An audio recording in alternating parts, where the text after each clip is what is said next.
ഈ വീഡിയോയിൽ സൗദി അറേബ്യയുടെ ഡിഫൻസ് മിനിസ്റ്റർ ഇന്ന് ഇറാൻ സന്ദർശിക്കുകയാണ്. ഈ ഇറാൻ സന്ദർശനം വലിയ ചർച്ചാ വിഷയമായിട്ടുണ്ട്. അതിന്റെ കാരണം വേറെ ഒന്നുമില്ല, അമേരിക്ക ഇറാൻ ചർച്ച നടന്നിരിക്കുന്ന ഈ ഒരു സാഹചര്യത്തിൽ ഹൂത്തികളുടെ മേളിൽ അമേരിക്ക ആക്രമണം നടത്തുകയും ഹൂത്തികളുടെ ബോർഡർ ഏരിയയിൽ ഇരിക്കുന്ന കംപ്ലീറ്റ് സ്ഥലങ്ങളിലും സൗദി അറേബ്യ നേരിട്ട് ആക്രമണം നടത്തി, ഡയറക്റ്റ് ആയിട്ട് ഗ്രൗണ്ട് അറ്റാക്ക് ഇത് നടത്തിയതും ഇതിലുപരിയായിട്ട് ഇറാനുമായിട്ട് ഒരു ചർച്ച നടത്തേണ്ടതിന് അനിവാര്യതയിലേക്ക് സൗദി അറേബ്യ എത്തിയത് എന്തുകൊണ്ടാണെന്ന് പറഞ്ഞാൽ, സൗദി അറേബ്യ നേരിട്ട് ഡിഫൻസ് മിനിസ്റ്റർ തന്നെ പോയി നേരിട്ട് കണ്ട് സംസാരിക്കുകയാണ്. എന്താണ് പറയുന്നത് പറഞ്ഞാൽ, ഹൂത്തികളുടെ ഭാഗത്തു നിന്ന് ഞങ്ങൾക്ക് ഇന്ന പ്രശ്നങ്ങളൊക്കെ ഉണ്ട്. അപ്പൊ നമ്മളിപ്പോ ഒരു ലെവലിൽ എന്ന് പറഞ്ഞാൽ ഇപ്പം ഒരു മിലിറ്ററി സഹകരണം, മോബ് ഡ്രില്ല്, ഡിഫൻസുമായിട്ട് ബന്ധപ്പെട്ട മോബ് ഡ്രില്ല് ഇതെല്ലാം നടത്തിയിരിക്കുന്ന നേവൽ എക്സസൈസ് ഇതൊക്കെ നടത്തിയിരിക്കുകയാണ് സൗദി ഇറാനുമായിട്ട്. ബന്ധം ഒരു രീതിയിൽ മെച്ചപ്പെട്ട അവസ്ഥയിൽ പോകുന്ന ഈ ഒരു സാഹചര്യത്തിൽ ഗാസ സ്ട്രിപ്പ് നിൽക്കുന്ന ഈ ഒരു അവസ്ഥയിൽ നമ്മൾ തമ്മിലൊരു ക്ലാഷ് വേണോ? അതായത് നിങ്ങൾ ബാക്കപ്പ് ചെയ്യുന്ന ഹൂത്തികൾ അവിടെ നിങ്ങളുടേതായിട്ടില്ല IRGCയുടെ എന്തെങ്കിലും തരത്തിലുള്ള ഇൻഫ്ലുവൻസ് ഉണ്ടെങ്കിൽ അതൊന്ന് പിൻവലിക്കുന്നതായിരിക്കും നല്ലത്. കാരണം ഇല്ലാന്നുണ്ടെങ്കിൽ ഞങ്ങൾ ഇറങ്ങത്തില്ല. പക്ഷെ അമേരിക്ക രണ്ടും കൽപ്പിച്ച് നിൽക്കുകയാണ്. ഈ ഒരു സൂചനയാണ് അവിടെ കൊടുക്കാൻ വേണ്ടി പോയിരിക്കുന്നത്. അപ്പൊ ഈ ഒരു ചർച്ചയൊക്കെ അവിടെ കഴിഞ്ഞു. ഇറാൻ ഇതിന് മറുപടിയായിട്ട് പറഞ്ഞത്, ഞങ്ങൾ ഓൾറെഡി തന്നെ ഈ ഒരു ചർച്ചയ്ക്ക് മുന്നോടിയായിട്ട്, അതായത് അമേരിക്കയുമായിട്ട് ഈ ഒരു ന്യൂക്ലിയർ ഡീലുമായിട്ട് ബന്ധപ്പെട്ട ചർച്ച നടക്കുന്നതിന്റെ ഭാഗമായിട്ട് ഒരാഴ്ചയ്ക്ക് മുമ്പ് തന്നെ ഹൂത്തികളുടെ ഭാഗത്തു നിന്നുള്ള സപ്പോർട്ട് പിൻവലിക്കുകയും അവിടെ നിന്നുള്ള IRGC മെമ്പേഴ്സിനെ ഫുള്ളായിട്ട് ഞങ്ങൾ വിഡ്രോ ചെയ്തിട്ടുണ്ട് എന്നുള്ള ഒരു സ്റ്റേറ്റ്മെന്റ് ആണ് ഇറാൻ പറഞ്ഞത്. അപ്പൊ രണ്ടുപേർക്കും അങ്ങോട്ടും ഇങ്ങോട്ടും പ്രശ്നമില്ല എന്ന് പറഞ്ഞാലും ഇതൊക്കെ വെളിയിൽ നമുക്ക് നോക്കുമ്പോഴത്തേക്കും കാര്യങ്ങളൊക്കെ ഇങ്ങനെ സംസാരിക്കുന്നു, ഇങ്ങനെ പോകുന്നു എന്നൊക്കെ മനസ്സിലായാലും ഇവരുടെ ബേസിക്സ് നമ്മൾ നോക്കുകയാണെന്നുണ്ടെങ്കിൽ ഇതുനാൾ വരെ ഉള്ളത് നോക്കിക്കഴിഞ്ഞാൽ ഈ ഒരു ഷിയ സുന്നി ഇവരുടെ ഇടയിൽ നല്ല രീതിയിലുള്ള പ്രശ്നങ്ങളുണ്ട്. അതായത് ഇറാൻ ബാക്കപ്പ് ചെയ്യില്ല എന്ന് പറഞ്ഞാലും തീർച്ചയായിട്ടും അവർ ബാക്കപ്പ് ചെയ്യും. അവർ വേറെ റൂട്ട് വഴി ഇവർക്ക് ആയുധങ്ങളും ഇതെല്ലാം എത്തിക്കുകയും ഇവരെ തീർച്ചയായിട്ടും ബാക്കപ്പ് ചെയ്യും.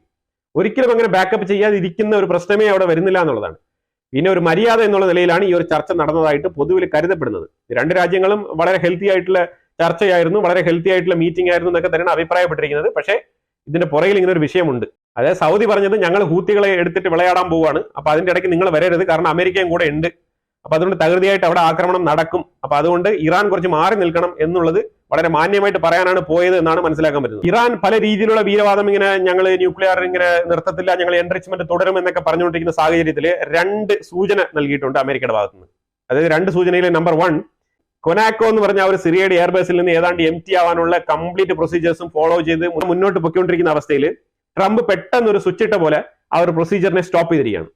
എന്നിട്ട് പറഞ്ഞത് ഇറാനുമായിട്ടുള്ള ചർച്ച നടന്നുകൊണ്ടിരിക്കുകയാണ്, ആ ചർച്ച ഒരു പരിധിയിൽ എത്തട്ടെ, എന്നിട്ട് മതി ഈ സിറിയയുടെ കൊനാക്കോ എയർബേസിൽ നിന്നും പിൻവാങ്ങുന്നത്, അതിനുശേഷം മതി എന്നുള്ളൊരു ഉത്തരവ് കൊടുത്തിരിക്കുകയാണ്. അതിന്റെ സൂചന എന്ന് പറഞ്ഞാൽ ഒരു പ്രഷർ തന്നെയാണ്, ഇറാന്റെ സൈഡിലേക്ക് ഒരു പ്രഷർ ഇടുക.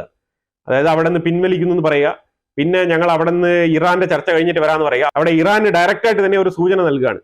അതായത് നിന്റെ കാരണം കൊണ്ടാണ് ഞാൻ അവിടെ നിന്ന് പിൻവലിക്കാതെ അവിടെ നിൽക്കുന്നത് എന്നുള്ളൊരു മെസ്സേജാണ് ഇറാൻ കൊടുത്തിരിക്കുന്നത്. രണ്ടാമത്, ഇറാന്റെ അടുത്ത് നിന്ന് ഓയിൽ മേടിക്കുന്ന പ്രധാനപ്പെട്ട കമ്പനികൾക്ക് വീണ്ടും സാങ്ഷൻസ് ഏർപ്പെടുത്തിയിരിക്കുകയാണ്. അതായത് വീണ്ടും സൂചന, ഞാൻ കട്ടയ്ക്ക് നിൽക്കുകയാണ്, നീ തീരുമാനമെടുത്ത് മുന്നോട്ട് വരുന്നത് വരെ ഞാൻ ഈ ഒരു സാങ്ഷൻസുമായിട്ട് മുന്നോട്ട് പോകും, ഏതൊക്കെ വിധേയന പ്രഷർ ഇട്ട് ഏതൊക്കെ വിധേയന എക്കണോമിക്കലി ഇതിനെ ക്രാക്ക് ചെയ്യാൻ പറ്റുമോ ആ രീതിയിലൊക്കെ ഞാൻ ബ്രേക്ക് ചെയ്യാൻ വേണ്ടിയിട്ട് ശ്രമിക്കും എന്നുള്ള മെസ്സേജും കൂടെ കൊടുത്തിരിക്കുകയാണ്. ഹൂത്തികളുടെ മേളിൽ ഹുദൈബ, സന, അതേപോലെ തന്നെ വീണ്ടും വിവിധ ഭാഗങ്ങളിലായിട്ട് സൗദിയുടെ ബോർഡറുമായിട്ട് ചേർന്നിരിക്കുന്ന കംപ്ലീറ്റ് ഭാഗങ്ങളിലും കഴിഞ്ഞ 3 ദിവസങ്ങളിലായിട്ട് 35, 15, 14 എയർ സ്ട്രൈക്കുകളാണ് പെർ ഡേ വെച്ച് നടത്തുന്നത്.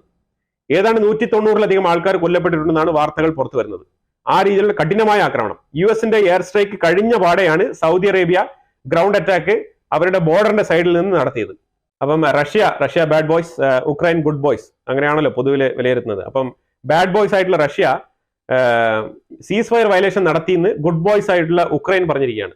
അപ്പൊ ഉക്രൈന്റെ സൈഡിൽ നിന്ന് എന്താണ് അവർ പറഞ്ഞത് പറഞ്ഞാൽ, സെലൻസ്കി തന്നെയാണ് പറഞ്ഞത്. അതായത് ഈ സീസ് ഫയർ ഡീൽ എന്ന് പറഞ്ഞ ഒരു ചർച്ച തുടങ്ങിയതിനു ശേഷം മൊത്തത്തിൽ 30 പ്രാവശ്യം റഷ്യ ഈ ഒരു സീസ് ഫയർ ലംഘനം നടത്തിയിട്ടുണ്ട് എന്നാണ് സെലൻസ്കിയുടെ ഭാഗത്തുനിന്നുള്ള വാദം. ഞാൻ ഇപ്പൊ കാണിക്കുന്ന മാപ്പ് കണ്ടോ, ഇത് ഉക്രൈൻ റഷ്യയിലോട്ട് നടത്തിയ അറ്റാക്കുകളുടെ മാപ്പാണിത്. അതായത് റഷ്യ 30 പ്രാവശ്യം നടത്തിയെങ്കിൽ ഇവര് 30-ലധികം 40-ഓ 50-ഉം പ്രാവശ്യം ഉക്രൈൻ റഷ്യയിലോട്ട് നടത്തിയിട്ടുണ്ട്. എപ്പോഴൊക്കെ ഒരു സീസ് ഫയറിന് വേണ്ടിയിട്ടുള്ള സാധ്യതകൾ ഉരുത്തിരിഞ്ഞു വരുന്നോ അപ്പോഴൊക്കെ അതികഠിനമായ രീതിയിൽ ആക്രമണം ഉക്രൈന്റെ ഭാഗത്തുനിന്ന് ഉണ്ടായിട്ടുണ്ട്. അതാണ് നമ്മൾ മനസ്സിലാക്കേണ്ടത്.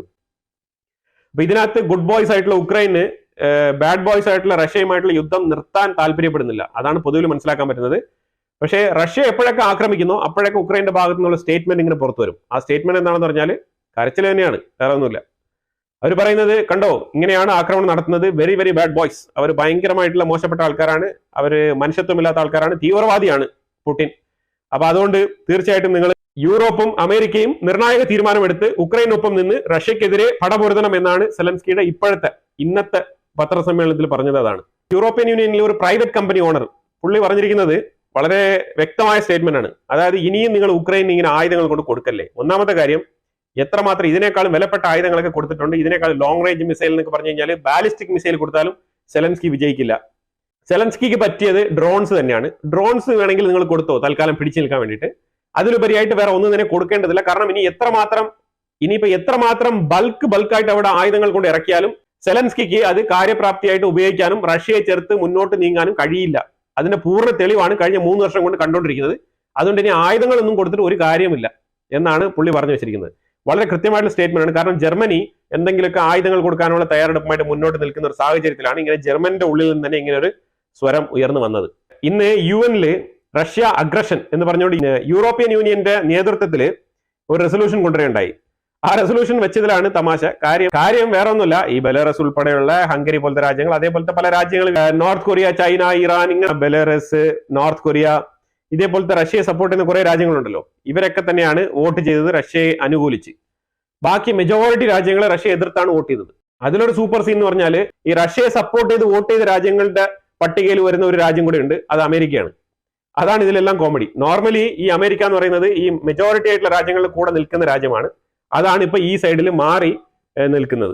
ഇതാണ് നമുക്ക് കണ്ടപ്പോൾ മനസ്സിലാക്കാൻ പറ്റിയത്. അപ്പൊ ഇത് കണ്ട് ഉക്രൈനിലെ സെലൻസ്കി തന്നെ അന്തമിട്ട അവസ്ഥയിലാണ്. കാരണം ഇത് ഏത് അവസ്ഥയിലാണ് പോകുന്നത് എന്നുള്ളത് സെലൻസ്കിക്ക് വളരെ വ്യക്തമായിട്ട് മനസ്സിലാകുന്നുണ്ട്. പക്ഷേ അത് തിരിച്ചറിഞ്ഞ ഒരു ബോധം, അല്ലെങ്കിൽ തിരിച്ചറിഞ്ഞു എന്നുള്ളൊരു അഭിനയം പോലും കാഴ്ചവെക്കുന്നില്ല. ആ രീതിയിൽ ഒന്നും അറിഞ്ഞില്ല എന്ന മട്ടില് കംപ്ലീറ്റ്ലി കണ്ണുടച്ചിരിക്കുകയാണ്. അതാണ് സംഭവിച്ചുകൊണ്ടിരിക്കുന്നത്. റഷ്യയുടെ LNG ഗ്യാസ് സപ്ലൈയുമായിട്ട് ബന്ധപ്പെട്ട സാങ്ഷൻസ് ഒരു 2027 വരെ നീട്ടിവെച്ചാലോ എന്നാണ് അമേരിക്ക തീരുമാനിച്ചിരിക്കുന്നത്. ഇതിന്റെ പുറകിൽ വേറെ കളികളുണ്ട്. അതായത് അൾജീരിയ, അമേരിക്ക, നോർവേ, ഇവരാണ് ഏറ്റവും കൂടുതൽ ഇപ്പൊ യൂറോപ്പ് മേഖലയിൽ LNG സപ്ലൈ ചെയ്തുകൊണ്ടിരിക്കുന്നത്. അപ്പൊ അതുകൊണ്ട് റഷ്യയുടെ ഈ ഒരു LNGയുടെ സാങ്ഷൻ എടുത്ത് മാറ്റിക്കഴിഞ്ഞാൽ ഇവരുടെയൊക്കെ വരുമാനത്തിന് അത് ബാധിക്കും. അതുകൊണ്ടാണ് ഇൻഡയറക്ട്ലി ചെറുതായിട്ടൊന്ന് 2027 വരെ ഒന്ന് നീക്കി വെക്കാം LNG സപ്ലൈ റഷ്യയുടെ എന്ന് തീരുമാനിച്ചിരിക്കുന്നത്. ഇതൊക്കെ തന്നെയാണ് ഇതിന്റെ ഉള്ളിലുള്ള പൊളിറ്റിക്സ് എന്ന് പറയുന്നത്. അതേപോലെ റഷ്യ ഉക്രൈനുമായിട്ട് ബന്ധപ്പെട്ടാണ് ഈ മാക്രോനെ ഇന്നലെ റൂബിയോയും സ്റ്റേറ്റ് സെക്രട്ടറി മാർക്കോ റൂബിയോയും സ്റ്റീവ് വിറ്റ്കോഫും കണ്ട് സംസാരിച്ചത്. അപ്പൊ അതിനകത്ത് അവർക്ക് ഏറ്റവും കൂടുതൽ നിർണായകമായിട്ട് മനസ്സിലാക്കേണ്ടി വന്ന കാര്യങ്ങൾ എന്ന് പറഞ്ഞാൽ, ഈ റഷ്യ ഉക്രൈൻ യുദ്ധം നിൽക്കണമെന്നുണ്ടെങ്കിൽ 2 വ്യക്തികൾ മനസ്സ് വെക്കണം. അത് സെലൻസ്കി അല്ലാത്ത 2 വ്യക്തികൾ. അതിലൊന്ന് മാക്രോണും പിന്നെ UK പ്രൈം മിനിസ്റ്റർ സ്റ്റാർമറും. ഇവർ രണ്ടുപേരുമാണ് ഇപ്പൊ ഇതിനകത്ത് ഏറ്റവും കൂടുതൽ തിരികൊളുത്തി നിൽക്കുന്നത്. അപ്പൊ അതുകൊണ്ടാണ് ആദ്യമേ തന്നെ മാക്രോണെ ഒന്ന് കണ്ടേക്കാം. കാരണം കുറച്ച് എക്സ്പീരിയൻസ് ഉള്ള ആളാണ് മാക്രോൺ. അപ്പൊ അതുകൊണ്ട് മാക്രോണെ കണ്ട് സംസാരിച്ച് എന്തുകൊണ്ടാണ് നിങ്ങൾ ഈ ഒരു റഷ്യ ഉക്രൈൻ യുദ്ധം നിർത്താൻ സമ്മതിക്കാത്തത്, എന്താണ് പ്രശ്നം എന്നുള്ളത് ചോദിച്ച് മനസ്സിലാക്കാൻ വേണ്ടി പോയത്. ഇതാണ് പ്രധാനമായിട്ട് ചർച്ച നടത്തിയത്. സ്റ്റീവ് വിറ്റ്കോഫ് രഹസ്യമായിട്ട് മാക്രോണുമായിട്ട് ചർച്ച നടത്തിയതായിട്ടാണ് വാർത്തകൾ പുറത്തു വരുന്നത്. അപ്പൊ അതിനകത്ത് ഈ കോൺഫിഡൻഷ്യൽ ആയിട്ടാണ് സംസാരിച്ചിരിക്കുന്നത്. ഇതിനകത്ത് പറഞ്ഞിരിക്കുന്ന വിഷയങ്ങൾ എന്ന് പറഞ്ഞു കഴിഞ്ഞാൽ, ഏത് വിധേനയും ഈ യുദ്ധം ഒന്ന് നിർത്തണം, അതിനെന്താണ് ചെയ്യേണ്ടത്, അതാണ് നിങ്ങൾ ചെയ്യേണ്ടത് എന്നുള്ളൊരു വാണിംഗ് ആണ് കൊടുത്തിരിക്കുന്നത്. അപ്പൊ ശരിക്കും മാക്രോണിന് എന്താണ് ചെയ്യാൻ പോകുന്നത് ഇനിയിപ്പോ കണ്ടറിയണം. ഇവർ രണ്ടുപേരും ചേർന്നിട്ടാണ് ഈ ഒരു യുദ്ധം നിർത്താൻ പറ്റാത്ത അവസ്ഥയിൽ നിൽക്കുന്നത് എന്നുള്ള ഒരു തിരിച്ചറിവ് അമേരിക്കയ്ക്ക് കിട്ടിയിട്ടുണ്ട്. ഇത് നമ്മൾ പണ്ട് തൊട്ടേ പറഞ്ഞുകൊണ്ടിരിക്കുന്ന വിഷയമാണ്. ഇന്ന് വൈറ്റ് ഹൗസിന്റെ ഭാഗത്ത് നിന്ന് ട്രംപിന്റെ spokesperson Karoline Leavitt Fox ന്യൂസിന് കൊടുത്ത ഇന്റർവ്യൂവിൽ അവർ പറഞ്ഞിരിക്കുന്നത് 70 രാജ്യങ്ങൾ സോഫാർ അമേരിക്കയുമായിട്ട് ഈ ട്രേഡ് ഡീലുമായിട്ട് നെഗോഷിയേറ്റ് ചെയ്യാൻ തയ്യാറായിരിക്കുകയാണ് എന്നുള്ളൊരു വാർത്തയാണ് കൊടുത്തത്. ഇപ്പൊ ഒരു 70 രാജ്യം എന്ന് പറഞ്ഞു കഴിഞ്ഞാൽ ചിലപ്പോൾ ജനങ്ങൾ വിശ്വസിക്കും. അല്ലാതെ പിറ്റേ ദിവസം തന്നെ 70 രാജ്യങ്ങൾ എന്നൊക്കെ പറഞ്ഞപ്പോഴത്തേക്കും സ്റ്റണ്ണിംഗ് ആയിട്ട് തോന്നി. ഇപ്പൊ എന്തായാലും 70 രാജ്യങ്ങൾ പറയുന്നുണ്ട്. ഇപ്പൊ 70 പേരും നെഗോഷിയേറ്റ് ചെയ്ത് ഒരു ഡീലിലേക്ക് എത്തിക്കഴിഞ്ഞാൽ ഒരുപക്ഷെ അമേരിക്കയ്ക്ക് കുറച്ചുകൂടെ അമേരിക്കയുടെ സൈഡ് കുറച്ച് സ്ട്രെങ്തൻ ചെയ്ത് മുന്നോട്ട് പോകാൻ കഴിയും. യൂറോപ്യൻ യൂണിയനെ മൊത്തത്തിൽ ചവിട്ടി താഴ്ത്തിക്കൊണ്ട് ജോർജിയ മെലോണി അമേരിക്ക വിസിറ്റ് ചെയ്തിരിക്കുകയാണ്. ട്രംപിനെ കണ്ട് സംസാരിക്കാനാണ് പോയത്. കാരണം ഈ ജോർജിയ മെലോണി ആയിക്കോട്ടെ, ഹംഗറിയിലെ ഓർബൻ ആയിക്കോട്ടെ, ഇതേപോലത്തെ ആൾക്കാരൊക്കെ ഇവരൊക്കെ ഫാർ റൈറ്റിനെ സപ്പോർട്ട് ചെയ്യുന്ന ആൾക്കാരാണ്. അപ്പൊ അതുകൊണ്ട് ട്രംപുമായിട്ട് തീർച്ചയായിട്ടും അവർ പോയി സംസാരിക്കും. അത് വലിയ അതിശയപ്പെടേണ്ട കാര്യമൊന്നുമില്ല. അപ്പൊ അവർ പറഞ്ഞത് യൂറോപ്യൻ യൂണിയൻ അത് എന്തെങ്കിലും ആയിക്കോട്ടെ, അത് യൂറോപ്യൻ യൂണിയനുമായിട്ട് ബന്ധപ്പെട്ട വിഷയങ്ങളാണ്. യൂറോപ്യൻ യൂണിയന്റെ തീരുമാനമല്ല ഇറ്റലി എന്ന് പറഞ്ഞ ഒരു രാജ്യത്തിന്റെ തീരുമാനം. ഇറ്റലി എന്ന് പറഞ്ഞ ഒരു രാജ്യത്തിന്റെ തീരുമാനം. അപ്പൊ അതുകൊണ്ട് ഇറ്റലിയുമായിട്ട് ബന്ധപ്പെട്ട താരിഫുമായിട്ട് നെഗോഷിയേറ്റ് ചെയ്ത് കാര്യങ്ങളൊക്കെ മുന്നോട്ട് നീക്കാൻ ഞാൻ തയ്യാറാണ് എന്നുള്ള നിലയിലാണ് ജോർജിയ മെലോണി അവിടെ എത്തിയിരിക്കുന്നത്. ജോർജിയ മെലോണിയയ്ക്ക് അത് ചെയ്തേ പറ്റൂ. കാരണം ജോർജിയ മെലോണിയുടെ മെജോറിറ്റി ഇച്ചിരി കുറഞ്ഞിട്ടുണ്ട് ഇറ്റാലിയുടെ ഉള്ളിൽ. കാരണം അവരുടെ ഉള്ളിൽ തന്നെ എക്കണോമിക്കലി പുരോഗതിയില്ല, ഒരു ഗ്രോത്ത് ഇല്ല എന്നുള്ള നിലയിലുള്ള ചില സ്റ്റേറ്റ്മെന്റുകളും ആരോപണങ്ങളൊക്കെ ഇവർക്ക് മേളിൽ വരുന്നുണ്ട് ഇറ്റാലിയുടെ ഉള്ളിൽ നിന്ന്. അതിന് ഇവർ പറഞ്ഞിരിക്കുന്ന ഒരു ന്യായവാദം എന്ന് പറഞ്ഞാൽ, നിങ്ങൾ മനസ്സിലാക്കണം, ഈ ഇറ്റലി എന്ന് പറഞ്ഞ രാജ്യത്തിന്റെ ഇമിഗ്രേഷൻ ഇഷ്യൂ, അതായത് ഇല്ലീഗൽ ഇമിഗ്രന്റിന്റെ ഇഷ്യൂ ഞാൻ 60% കുറച്ചിട്ടുണ്ട്. ഇത് തന്നെയല്ലേ ഈ രാജ്യത്തിന് ഏറ്റവും വലിയ സക്സസ്? അല്ലെങ്കിൽ ഇത് ആരും എന്ന് ചെയ്യും എന്നുള്ളൊരു മറുചോദ്യമാണ് ഇവർ ചോദിച്ചിരിക്കുന്നത്.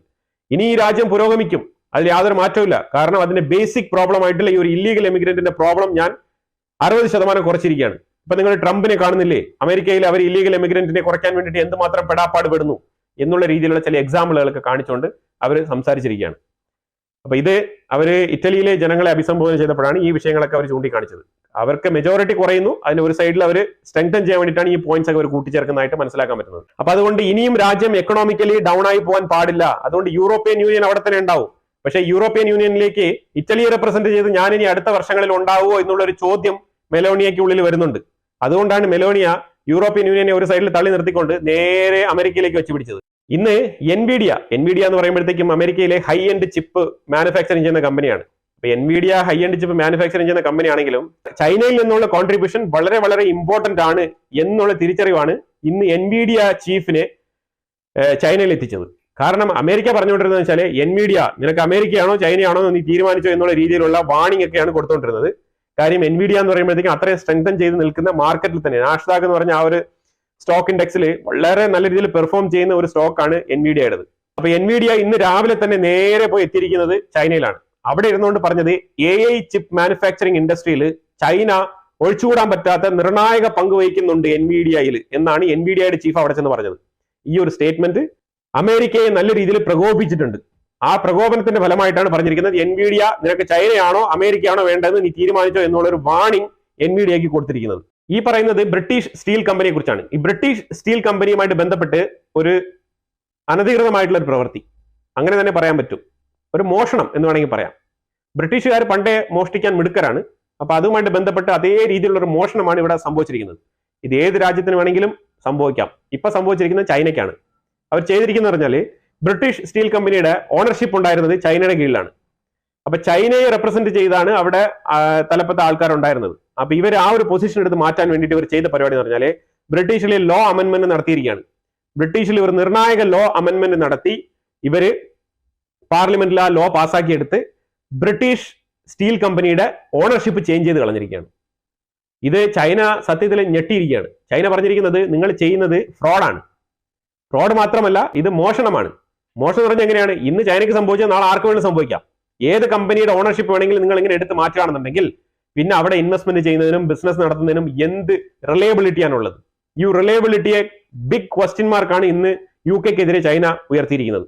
ഇത് ശരിക്കും പറഞ്ഞാൽ ചൈനയാണെന്നോ അല്ലെങ്കിൽ ഏത് രാജ്യമാണെന്നോ നോക്കേണ്ട കാര്യമില്ല. ബ്രിട്ടൻ ചെയ്ത ഒരു പ്രവൃത്തി അത് വളരെ വളരെ ഇല്ലീഗലാണ്. നാളെ ഒരു കമ്പനിയും ട്രസ്റ്റഡ് ആയിട്ട് ബ്രിട്ടന്റെ ഉള്ളിൽ പോയിട്ട് ഒരു ഓണർഷിപ്പിൽ ഒരു കമ്പനി തുടങ്ങാൻ ഒന്ന് പേടിക്കും എന്നാണ് മനസ്സിലാക്കാൻ പറ്റുന്നത്. ഇത് വളരെ മോശപ്പെട്ട പ്രവൃത്തിയായിട്ടാണ് ഗ്ലോബലി തന്നെ ഈ കമേഴ്ഷ്യൽ ഇൻഡസ്ട്രിയൽ മേഖലയിലായിക്കോട്ടെ, അതേപോലെ തന്നെ ഈ ഒരു ബിസിനസ് ഇൻവെസ്റ്റേഴ്സ് മേഖലയിലായിക്കോട്ടെ ഇതൊരു ചർച്ചാ വിഷയമായിരിക്കുകയാണ്.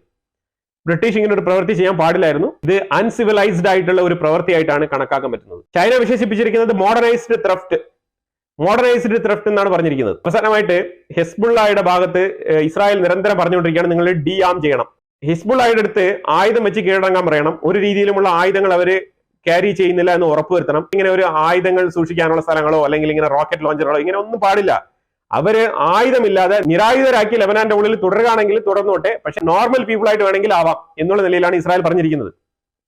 അപ്പൊ ഈ ഡിമാൻഡിനെ എങ്ങനെ ന്യൂട്രലൈസ് ചെയ്യണമെന്ന് ചിന്തിച്ചപ്പോൾ ലെബനാന് കിട്ടിയ ഒരു ഉത്തരമാണ്, അതായത് ഹിസ്ബുള്ള അടുത്ത് പറഞ്ഞിരിക്കുന്നത് നിങ്ങൾ ലെബനാൻ ആർമിയിൽ തന്നെ അങ്ങ് ജോയിൻ ചെയ്യൂ. അപ്പോഴത്തേക്ക് പിന്നെ നിങ്ങൾക്ക് ഡിയാമും ചെയ്യേണ്ട, നിങ്ങൾക്ക് ആയുധം ഇല്ലാന്നും വരുത്തി തീർക്കണ്ട, നിങ്ങൾക്ക് ആയുധം ക്യാരി ചെയ്ത് നടക്കാം. എങ്ങനെയുണ്ട്? നല്ല പരിപാടിയില്ലേ?